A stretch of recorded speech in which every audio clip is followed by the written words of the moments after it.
y'all, this is Chris Johnson at Living Waters Fly Fishing. Today we're going to be talking about Tenkara, and specifically in a tailwater orientation. I want to really stress that we've got some amazing tailwater fishing right here just a little bit south of the shop on the Guadalupe River. And we're coming to the time of year here in Texas where that's all anybody's going to be thinking about for the most part. Tenkara fly fishing is primarily kind of viewed as I mean, it is trout fishing everywhere else, but down here it's more of a warm water technique where we're using it for bass and sunfish and things like that. But let's be honest, the thing originated with trout in Japan. And so it is a tried, tested, proven trout method. And we talk about it more in the warm water realm. And part of that's because our trout in the Guadalupe River are so blasted big. They're really, really big fish.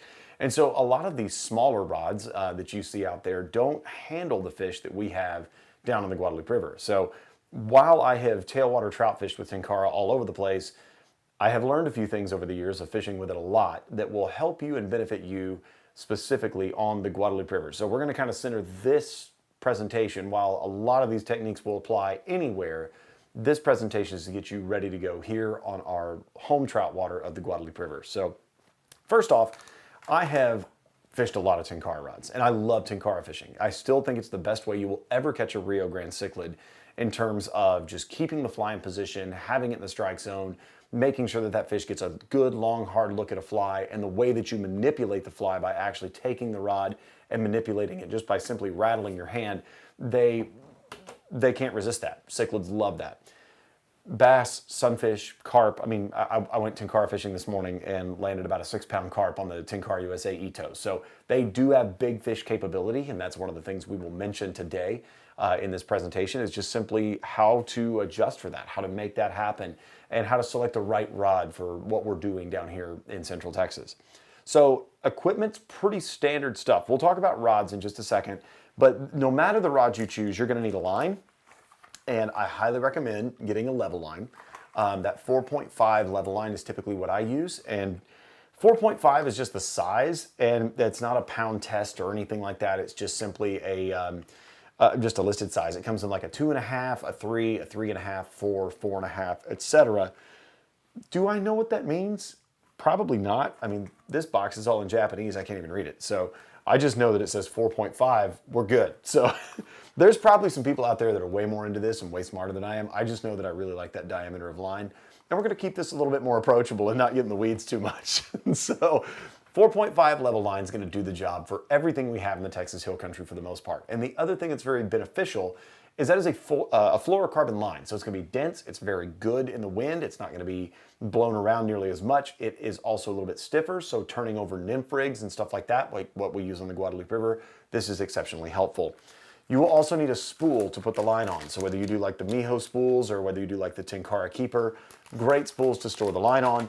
When it is actually stored on the rod, it looks like this. This is actually a fully rigged rod with a nymph rig already on it, ready to fish. So another great added benefit of Tenkara is just the straight portability of the system. You can get to the water, unspool this, immediately start fishing, good to go. And if you don't like retying knots and stuff on the water, keep a couple extra spools. Keep these rigged at all times. You can literally keep 2, 3, 4 more in your pack that have full nymph rigs of whatever you want on it, or a dry dropper, to where now you don't have to switch from that. You literally roll it up, undo the line off the end of the rod, slap another spool on there, cinch the knot down, and you're fishing. You're done. I mean, it's really that simple. So switching between flies and methods and presentations, very, very simple on Tenkara. It takes mere seconds. And if you have it pre-rigged on spools like this, it takes no time either. So very, very helpful. In terms of the actual, I mean, you have a spool, a line, you need a pair of hemostats and nippers, but every angler needs those, so that's not that big of a deal. Tippet-wise, I primarily fish 4X. If I'm using smaller rods, I'll use 5. And there's this really cool thing now that manufacturers are doing where they're putting out half sizes. So this is like a Scientific Angler's 4.5X. Really great if you still want a little resiliency, but also a little bit of a drop in size. And the final thing I'll mention in the tippet front is some form of indicator or sighter tippet. And this is simply a multicolored tippet that changes colors, and I actually use this to replace a portion of the level line when I'm trout fishing. So let's say I wanted a level line that was 12 foot long. Well, this, I'm going to use about 2 feet or so of this. I'll back the level line off to 10 feet, use 2 feet of this, and that completes my whole system. So if I want my Tenkara line itself to be 12 feet, I substitute a couple feet of this just so I can help regulate depth and have a pretty good idea of where I'm at in the water column when I'm drifting, especially if I'm doing subsurface stuff. I tie all my stuff direct to the end of the level line. It's very simple, very straightforward. But if you are a tippet ring person, this is a pretty good time to use them. Now, I don't like these things. I've never liked tippet rings. I have people, we have customers that come in here, they love them, and that's why we carry them. I can't stand them. I'd rather never have them. I don't like them. I don't know. It's just a thing. And you're not going to change my mind. I don't even like them Euro nymphing. I just don't. It's a thing. I'm sorry. It's just a thing. It's a me thing. It's not a you thing. It's not even a them thing. It's just a me thing. So nonetheless, if you like tippet rings, more power to you. We got some for you. Everything is good. You can use that on the end of your level line if you wanted to have a terminal into it that wasn't a double overhand knot. So there is that. All is well.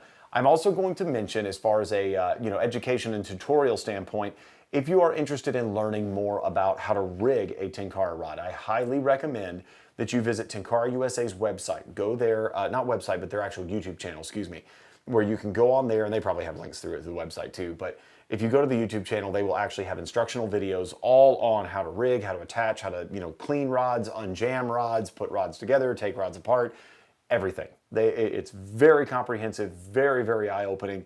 Great way to really get exposed to Tenkara fly fishing. Now, pros and cons. From the pro side, simple, lightweight. They don't need a reel, so they're not expensive. Very cost-effective and efficient, and they're a lot of fun to fish with. The only con I can see with a Tenkara rod is you are going to be limited on fly size. So if you wanted to fish larger flies, that can be a little harder with these guys. The other thing I would mention is that if you hook an exceptionally large fish, there's a limit. And I've found that limit many times fishing with Tenkara rods, but there is a limit to what these things will do. Now, I have pushed that limit on a number of occasions and come out upper-handed. But I've also pushed that limit and been left with emotional damage. So just be aware that this is not always the best choice, especially if bigger fish are involved. If you're chasing large sunfish, big cichlids, river bass, anything like that that are, kind of that moderate size. I mean, I caught one on the Llano a couple of weeks ago. It was almost, I think it was like 2 3/4 pound, 2.5 pounds, something like that. This thing whooped it no problem. I had it on a Tenkara USA Ito and it took it in stride, no issues. I've caught bass over 4 pounds on a Tenkara rod. It can do it. Now, are there better tools for the job? Potentially. I would say yes. I mean, I would have much rather had a 6-weight if I was looking for leverage and trying to get the fish in. But at the same time, I was out cichlid fishing and caught a very large fish that was not a cichlid. So it's good to know they can do it, I guess is a better way of putting it. I landed a 6-pound carp on one of these today. I almost did it. I almost had my first double-digit carp on one of these the other day, and I had it worn out on its side, and it made one last blitz run, couldn't get a hold of it, and I broke the fish off. But it was exciting. Had I had a buddy there to net the thing and I would have been doing it by myself, totally would have been in the net. But I learned a valuable lesson, and that is don't cast it carp over 10 pounds with a Tenkara rod unless you have a buddy with you. That's kind of the lesson that I learned from that. Will I do it again? Absolutely. Am I probably going to have the same result? Debatable. But nonetheless, in the trout game, Tenkara originated with trout. It was a commercial method of fishing in Japan, hundreds of years ago. It has now migrated over to the U.S., and it's a fairly recent development in the U.S. over the last several years, but it is more of a trout tool than anything, which explains its popularity in the Mountain West and the Appalachians and all that sort of good stuff in the Eastern Coast. But down here, it's more of a warm water thing. We don't really have that much in the way of trout except for one river. And the river that we do have, our trout can get over 20 inches pretty regularly. Because for one, they are stocked at larger sizes by GRTU. And then in addition to that, the ones that actually hold over through the summer months gain a whole heck of a lot of weight. And having 6 to 7 pound rainbows in the Guadalupe River right now, that's a guarantee. They're in there. And so that's not what I want to hook with a Tenkara rod. If one of those things decides to throw its weight around and blitz, you might be standing there with no flies left. And that's very possible. Have we caught large fish on these? On this rod, I've caught trout that are probably in the 22, 23 inch range. That's a lot of trout. I mean, that's a really, really big fish. They can do it, but you have to keep your wits about you and you have to know what you're doing in terms of fighting a fish. And we'll walk through a little bit of fish fighting as well. In terms of rod selection, and that's I think where we'll probably start our whole journey with this. In terms of rod selection, you have to have the right rod for the job. Now, I have fished with some really, really nice rods that I've imported out of Japan. I have fished with other folks' rods that they've let me borrow. I have fished with tons of different Tenkara rods from different companies, and I found some really good ones. But I will say that day in, day out, I have landed on Tenkara USA. And there's a very simple reason for that for me. For one, I think the rods are very good quality. And most importantly, when I break them, not if I break them, when I break them, parts and service and customer care is unmatched. And nothing irks you more than having a broken rod that you can't get fixed because the manufacturer doesn't have parts, or that the rod came from overseas and it's going to be months before I get a part imported and it goes through customs and gets to me. And especially now that we don't have very many domestic distributors of a lot of those parts. So with that, having something that I can get parts for at any time at the drop of a hat with a single phone call, or y'all can stop by the shop, you can do whatever, we'll get you taken care of, imperative to me, because I am going to break these because I fish them hard and I do stuff that I probably shouldn't do with them. But that's kind of part of the fun of it. Take the risk, make mistakes, see what happens. Now, they make a number of rods that are smaller rods, like the Roto and the Yama and the Ukiyo and things like that, all these little fun names that I probably am pronouncing horribly. But there's smaller rods those are not really well-suited rods for the Guadalupe River. Those are not made for larger trout. They are made for stream fishing, sunfish, bass, stream trout, things like that. That's what those are made for. When we start stepping up into the larger rods like this, and these are the three that I would recommend from Tenkara USA's lineup, for what we do on the Guadalupe River. The smallest one I would recommend is the Sato. I've still played trout to about 20 inches on this rod. It's great. It can be fished at 3 different lengths. And so there are Tenkara rods that when you ship them all the way out and actually assemble them, they're just telescopic. All the pieces store inside the rod itself. So you can see all those pieces coming out and they just simply slide back in. So these are telescoping fly rods. It's just a fixed line method of fly fishing. This is one that you can fish at 3 different lengths. So you assemble it, it's going to be 10 foot 8 inches, I believe. Is that right? I'm going to double check my work here. Yep, 10 foot 8 inches. You can also fish it at 11 foot 10 inches, and the last one is 12 foot 9. And so, and I do have all those right because I'm looking right at them. I got a little cheat sheet right here in front of me. So with this, if you're fishing it and you need an extra foot of length, you simply grab your hand on those numbers, pull it out. You just added that much length to the rod overall. You decide you don't need the rod that long, you simply ship it back into itself and you're good. And you can then resume fishing with it at 10.8. Now, if you grow up from this just a little bit, you get the Satoki. The Satoki, I think, is a really good bridge rod. It kind of blends some of the benefits of the Sato. You're still at 10.8, so it's kind of cool that you can fish it at the 10.8 length, but you get 13.7 as your longest. And that's really cool to me because when you have 13.7, that's a lot of leverage, a lot of rod. When this rod first came out, I took it to the Florida canals. My wife and I went on a trip down there for our anniversary, and we went and fished some peacock bass. And I was catching peacock bass on this thing. If you can take a peacock bass on a Tenkara rod, it's got some chops. So just be aware, this is a fantastic rod that's kind of a blend of all of it. It's not going to be your longest or largest. It's also not going to be your shortest, but it can fish all those middle lengths that you really, really want to see. And it's just a very easy rod to fish with, very comfortable, very nice casting rod, and has a lot of big fish capability. And then lastly, the one that I would recommend most for what we do on the Guadalupe River and for a lot of large species fishing with Tenkara, like this is the rod I was using today when I landed the carp. This is the Tenkara USA Ito. The Ito is a beast. I don't know how else to put it. I have fished rods that were, every bit this long and longer that don't play big fish like this thing plays big fish. This one I'll fish at 13 feet long, but then it has a zoom that puts it out to 14 feet 7 inches. So I know that's kind of hard to see, but that's a lot of length increase in a single motion. So what I'll do is I'll fish it at 13, I'll hook a fish, and I'm like, oh my goodness, that's a big fish. I'll reach up here, grab the rod, ship it out another 1.5 feet. I've got that much more leverage and a long cork handle that I can support against my forearm or use 2 hands to actually use as leverage here when I am playing large fish, i.e. large rainbow trout, bass, carp, catfish, etc. Catfish are unfortunate, but it does happen, especially when you're fishing Rio Banditos near the bottom. But anyway, with that being said, the thing I would really look at when we are looking at these rods, you need something parabolic. I used to make the mistake of, just like in conventional bass fishing, if you were going to have larger rods and be able to set a hook, wrench fish out of heavy cover, they were stiffer, stronger, heavy action, things like that. So naturally, when Tenkara fishing, we thought the stiffer or the longer the rod, you could play a fish just because it had that more backbone. I've actually found it's actually a little bit of a blend of both. It needs a little bit more backbone in the lower section of the rod, but the rod itself needs to be very parabolic because it has to cushion the blows of those big fish without breaking 4X tippet.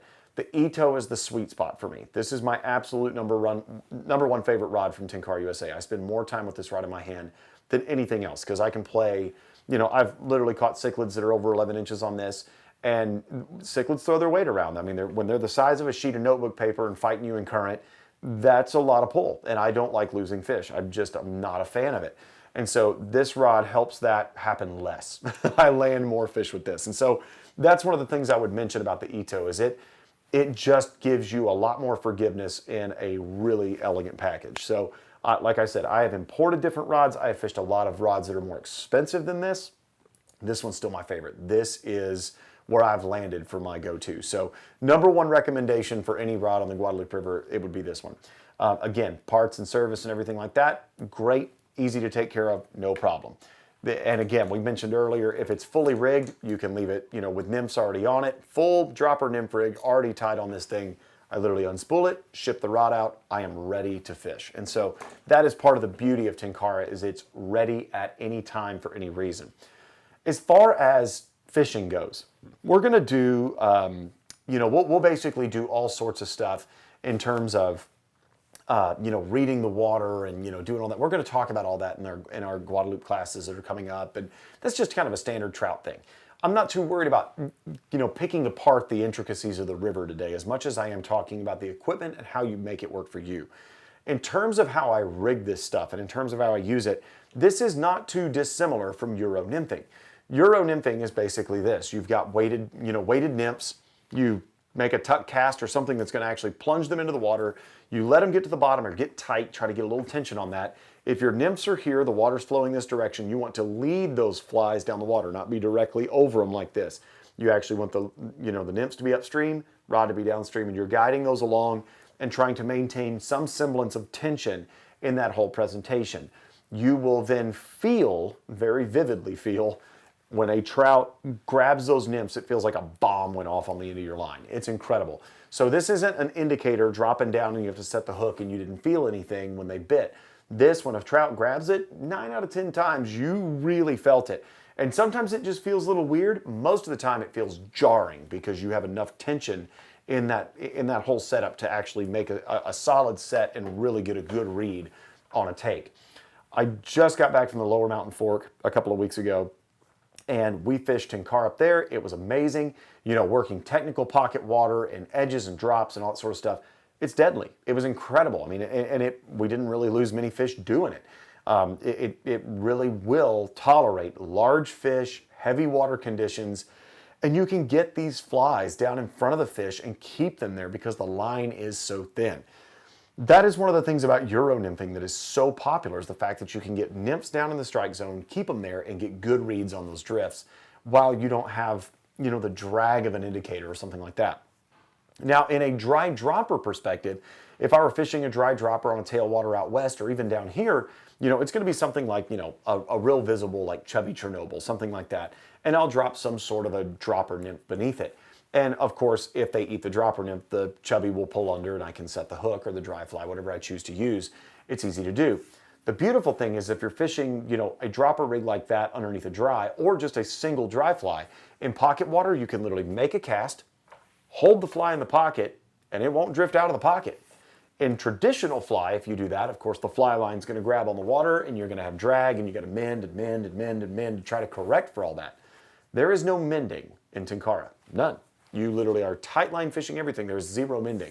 So if you have a really hard time with getting, accurate presentations and good drifts, this could be one of the answers for you because simply you are going to get the flies down in the strike zone and your goal is to stay about that far in front of those flies. So I know you couldn't see it on screen. There you go. About that far in front of those flies. Just get in front of it, guide them downriver and match the pace of the current.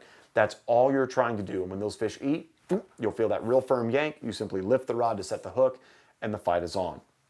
Now, how do we fight large fish on a rod that essentially has no reel, no drag, or anything like that? How do we fight exceptionally large fish on limited tackle? And, I would say that that's obviously one of the biggest cons with Tenkara, is that if you hook an exceptionally large fish, you're going to be on pins and needles. There's going to be a few oh crap moments, if you will, where it's just you hook a giant fish, you feel it, you're like, this is not going to end well, this isn't going to end well, this isn't going to end well, and you have to really kind of keep your wits about you. I've hooked a lot of large fish on Tenkara rods now.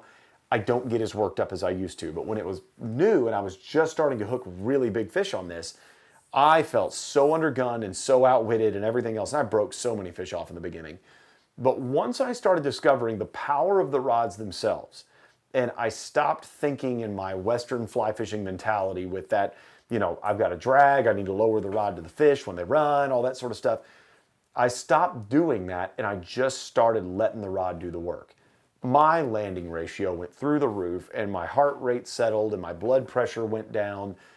You know, there's a few other things that went better too. So it's just all that stuff of just like, I didn't, you know, I just didn't have the anxiety attacks when you hooked a big fish and all that sort of stuff. The whole deal is this: you got to keep your wits about you and you have to have some faith in your gear. That's the part where the Ito did that for me, is I really was able to learn a rod. And now that I've learned this rod really, really well, I also have learned the capabilities of many others because I started trying to, you know, really treat them how they needed to be treated and let them do their job. So let's just say we're drifting along, we hook a giant trout. You know, he's over 20 inches. He's a really good fish. And we got moving water. We've got, you know, ground everywhere that I got to traverse and things like that. So you've got to kind of take assessment of the situation. I would highly recommend you do that before you hook a fish. Look to see where drop-offs, ledges, obstacles, things like that are that a fish can either run you under, run you around, or you could fall off of into the deeper water. You don't want to do that because, you know, drowning yourself with a giant fish on, that's not a good look either. So kind of keep in mind what's around you. But number one, you hook a big fish, the first thing that's going to happen with a trout is they're either going to blitz and run or they're going to make a couple of head-pounding just thrashes where they really throw their head to side trying to shed that hook. The first thing people do is they feel it's a big fish, they're like, oh no, and they start to drop the rod down to the fish. That fish will break off.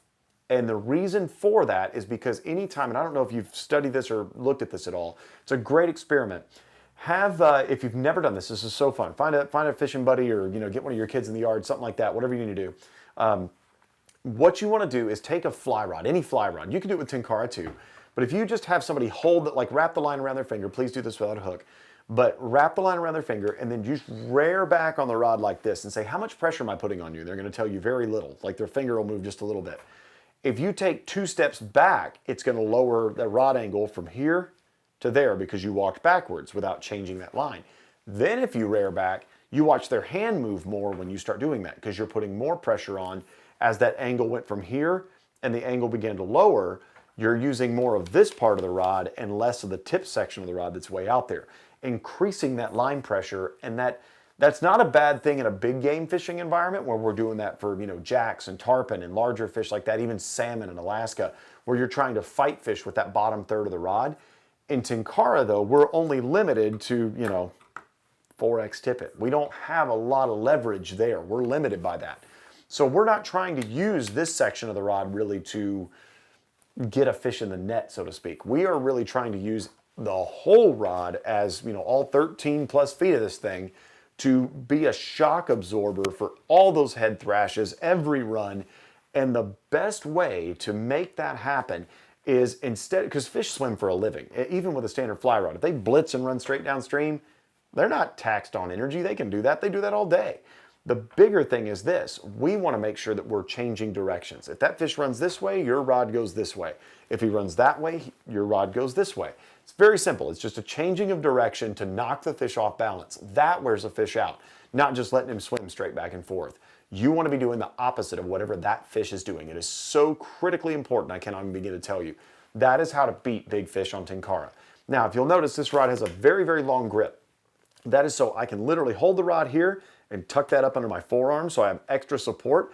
I'm going to be able to leverage that and lower and raise my arm as need be, or tilt it from side to side to knock that fish off balance. The other thing I can do is also use 2 hands as leverage. So it's actually more this way where I can pull and push as need be. So I have a fish that runs and he's trying to pull the rod down. I can actually push with this hand to really force that rod back into fighting position. If I had one in layman's terms, if I were going to put it in a single sentence, if you hook a very large fish, fight to keep the rod vertical. A fish is going to try to pull the rod down. You try to keep the rod here. Keep it in more of a vertical angle like this. And if you're fighting a fish, it's not rearing back like this. That doesn't help. Try to keep the rod straight up and down at your person and use these angles right here where you're shifting from side to side. That's how you're going to make it work, but trying to keep that angle more vertical because that rod is going to be this giant parabolic bend, and that's what you want. It's cushioning the blows of an otherwise very unhappy fish. And so that's how to fight big fish on these things. The number one issue I see and where people break off the most is they hook a big fish and they're like, oh, no, no, no, no, no. And they just see the rod go immediately down. They're pointing right at the fish and it breaks every time. And so that's the quickest way to failure is to let the fish lower your rod.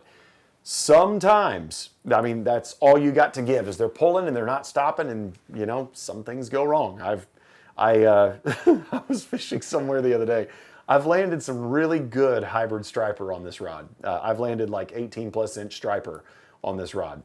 Now, a hybrid striper fights like a ton of bricks. It's just ridiculous how hard they fight. But I hooked one the other day that was exceptionally large. I did not win. There are going to be some break-offs and you're going to lose some stuff. That's where the fly rod comes in. Just get you a fly rod with a reel. But I was just wanting to see if I could do it. And yes, I did it some. So I won some, I lost some. You know, it was a target-rich environment and it wasn't overly high stakes. And so I wasn't too worried about that. But if you're, you know, really focusing on targeting larger fish exclusively, this might not be your tool. So just kind of bring that into consideration anytime you're, you know, doing something like that. You want to make sure that, you know, you're not using too much of that. Excuse me real quick. But you're not using too much of that leverage to really kind of get your way out of big fish. Make sure that at this point, you treat this as a occasional big fish tool, not the dedicated big fish tool. Use a fly rod for your big fish. This is to go have fun, have a good time, and realize that if you hook a fish over 20 inches, you still have a prayer. And actually, you have a really good shot at landing it if you keep your wits about you. So that's kind of how to fight a big fish. Use that grip for leverage. Use directional changes versus rearing back, and you're going to do just fine. Now, the other thing you can do on these is I fish this rod at 13 feet because it's more comfortable. It balances better. But if I hook a big fish, I'll set a hook and I'll reach up here and I can ship that rod out that extra foot. Again, that's something that when you do that, I mentioned that when you do that, you don't want to point the rod to the fish when you're shipping that out. So think about it.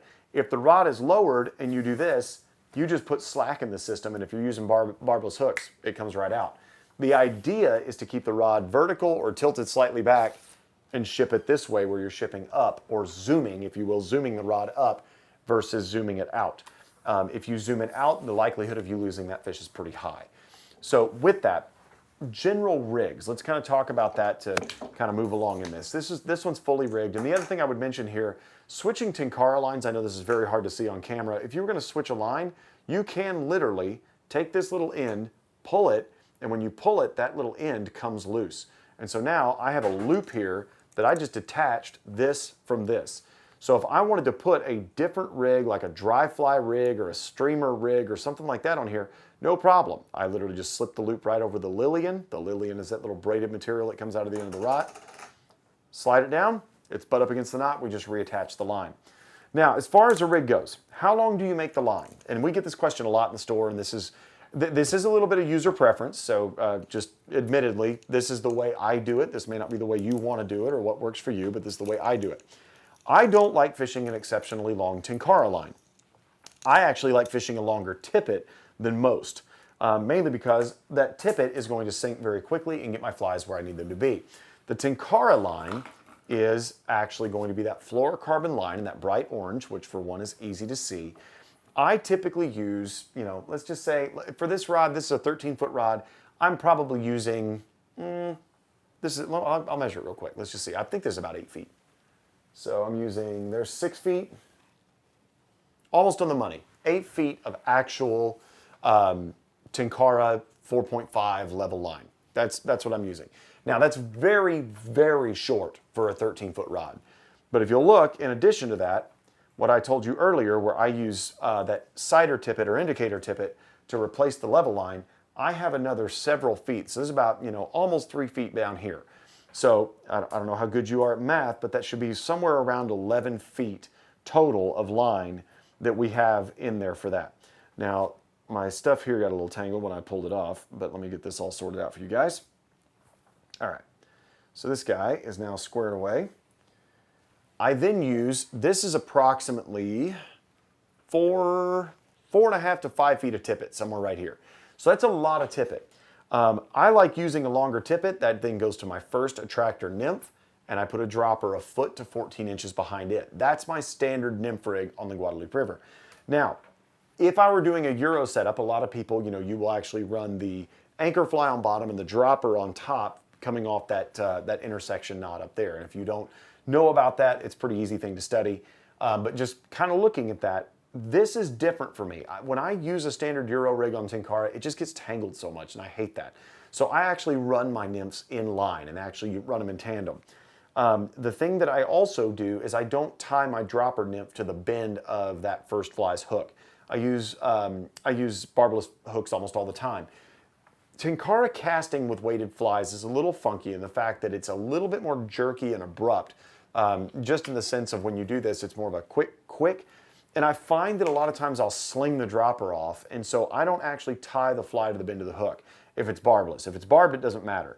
But with barbless, I actually tie to the eye of the lead fly. So I tie to the eye of that hook, drop her down here, and these nymphs go in tandem down the stream.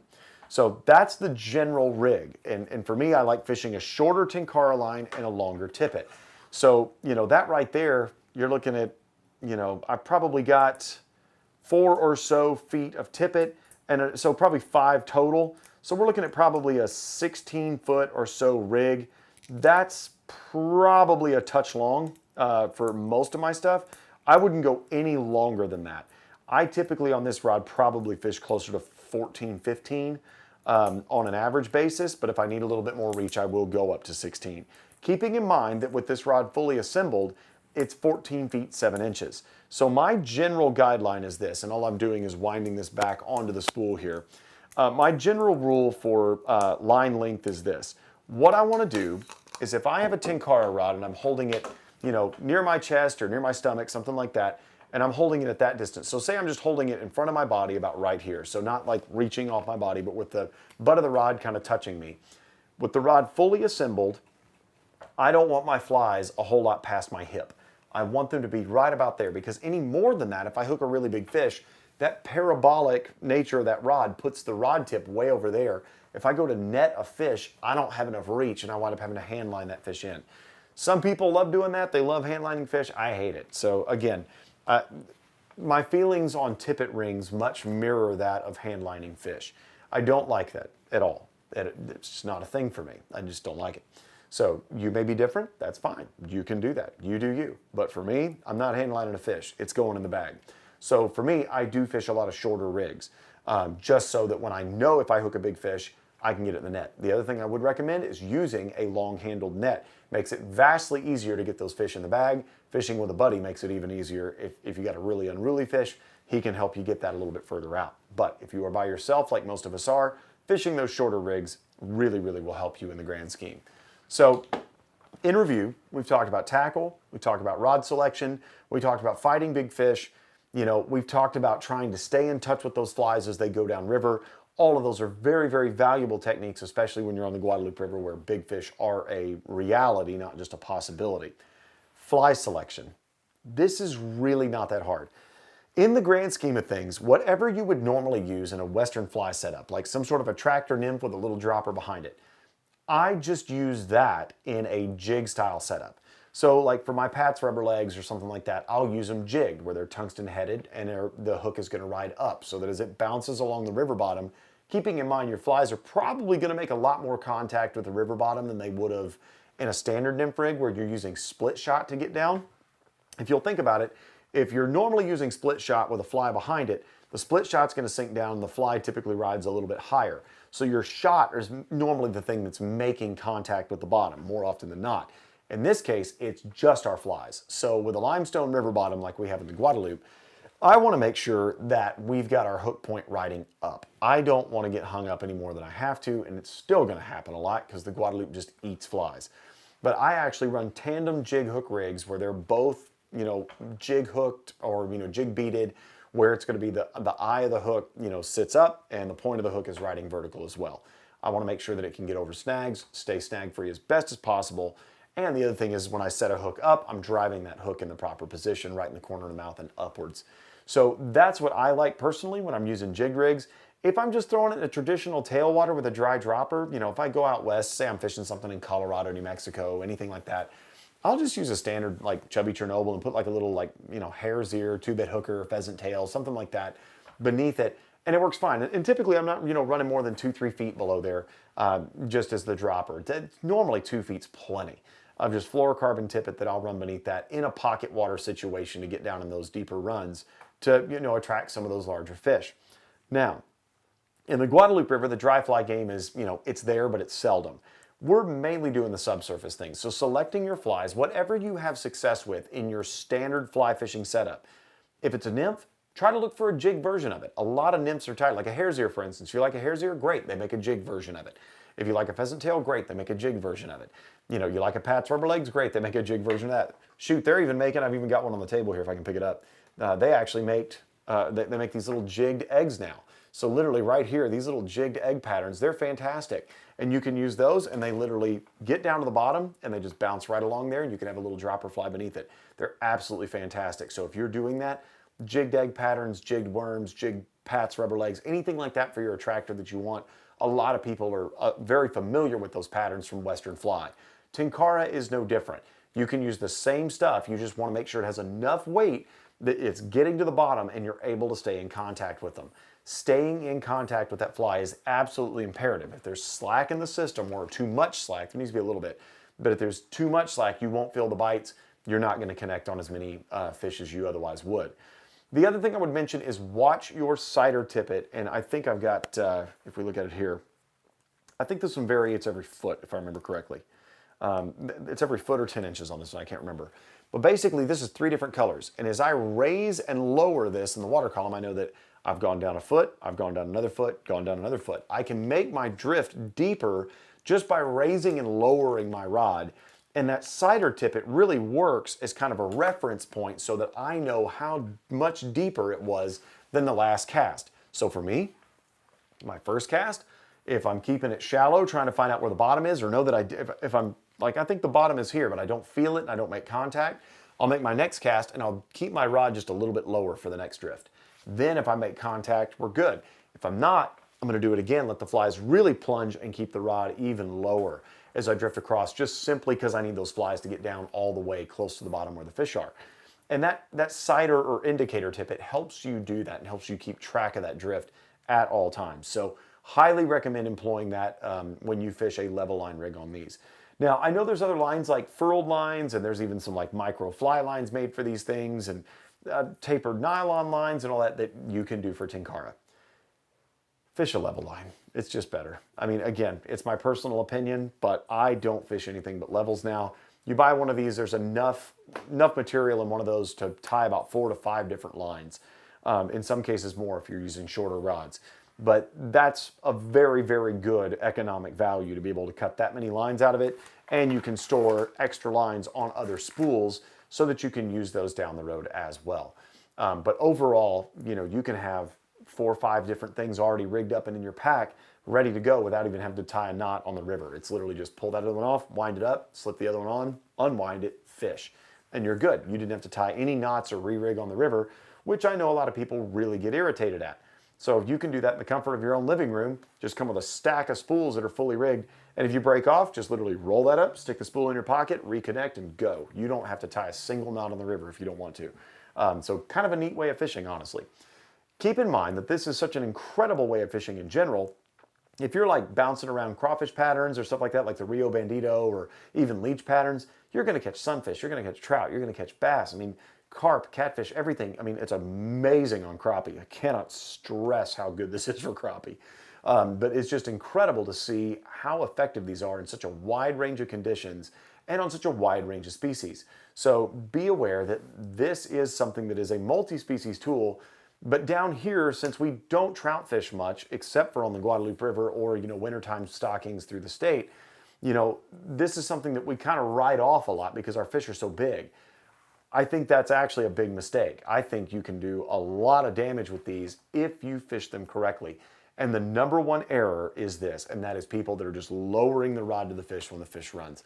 If you'll keep that rod up here and use proper leverage, fighting to keep that rod in a vertical position, you will do so much better and your landing ratio will go through the roof. So tailwater trout fishing, keeping those nymphs along the bottom, dry dropper rigs, all that sort of stuff you probably know already from Western fly fishing. We're just adapting it for this. Again, if you need rigging help or things like that, that's kind of hard to show on a video like this, but Tenkara USA's YouTube channel and some of the videos they have, they're absolutely amazing and they're very, very informative.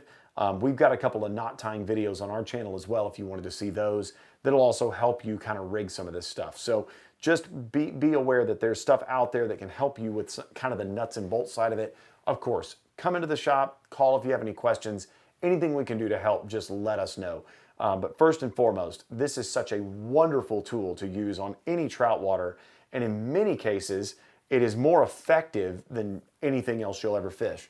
I'll close with this. The nastiest looks I have ever received in all of my fly fishing career, they were definitely on the Lower Mountain Fort Tenkara fishing one time. I had just finished up guiding. I used to guide up there. I guided up to on the Lower Mountain Fort for several years, and we did hosted trips, and we did some things for different fly club outings and stuff like that. So shout out to anybody watching this that was a part of one of those outings. You know what fun we had. But nonetheless, I ended guiding one day, and I was like, I just need to go catch a few fish for myself. And you know, time change had already happened. I had precious few daylight hours. I literally went down to the spillway, and I grabbed a Tenkara rod. I mean, literally just like this. I had a small, I think it was a Tenkara USA Sato. I literally had a spool, already rigged, a Tenkara rod, and I brought a pack and a net. That was it. So literally I had my pack with some extra flies on it in case I broke off, and then I had this. And man, I showed up, and there were a couple of guys fly fishing adjacent, and one of them looked over and saw me walk up, and they kind of gave me this really weird, like, kind of grimacing stare, and then kind of went, oh, you know, Tenkara, you know, one of those deals. They didn't look that way. The first fish, they were like, oh, we caught one. The second fish, it was like, oh, wow, another one. By fish 15, I think I'd run 2 of them off. By fish, I think it was 2025, they had all left. And so just be aware, nobody was catching fish around me. You know, yes, that does have a little bit to do with the fact that, you know, I knew where the fish were, knew what they were eating, but be aware that also you can do things with this that the standard guy with a fly rod cannot do, in the way that they're getting flies down to depth, the sensitivity you have, and even your ability to manipulate flies in the current because you don't have the drag of a standard fly line. Imagine fishing all day and not mending. That's what Tenkara fishing is all about. So if you have any questions, reach out to us. You can leave questions in the comments below. Call the shop, shoot us an email, reach us through social media, whatever you need to do. We're happy to answer and happy to help however we can. And man, I really hope y'all give this a try on our tailwater this season and take it abroad. Take it anywhere out west. This is a lot of fun. It's a great way to fish. It's another tool in your toolbox. Is it the end all be all? No.